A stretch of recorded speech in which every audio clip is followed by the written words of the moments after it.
ياسين والقرآن الحكيم إنك لمن المرسلين على صراط مستقيم تنزيل العزيز الرحيم لتنذر قوما ما أنذر آباؤهم فهم غافلون لقد حق القول على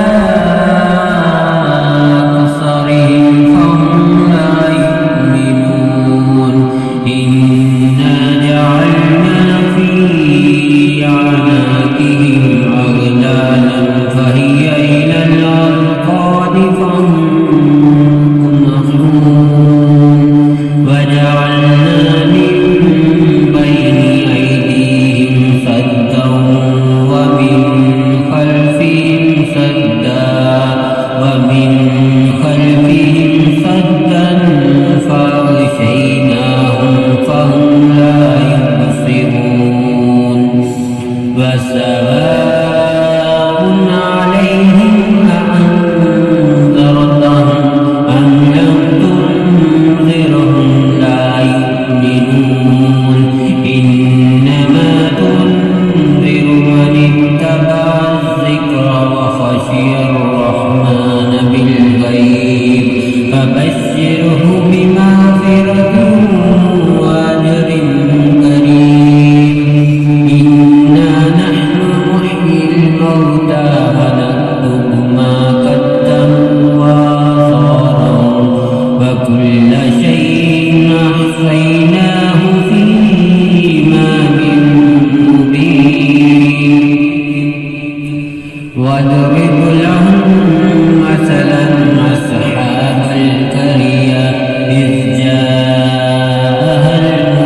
المرسلون إذا أرسلنا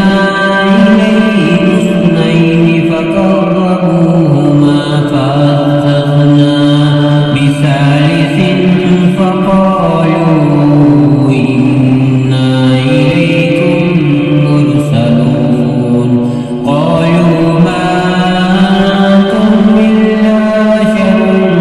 مثلنا ما أنزل الرحمن من شيء إن أنتم إلا تكذبون قالوا ربنا يعلم إنا إليكم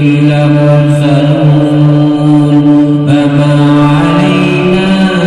إلا البلاغ المبين قالوا إنا تطيرنا بكم لئن لم تنتهوا لنرجمنكم وليمسنكم منا عذاب أليم قالوا طائركم معكم فإن ذكرتم بل أنتم قوم مسرفون فجاء من أقصى المدينة رجل يسعى قال يا قوم اتبعوا اتبعوا من لا يسألكم أجرا وهم مهتدون وما لي لا أعبد الذي فطرني وإليه ترجعون أتخذ من دونه آلهة أن يردني الرحمن بضر لا تغني عني شفاعتهم شيئا ولا ينقذون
ويقولون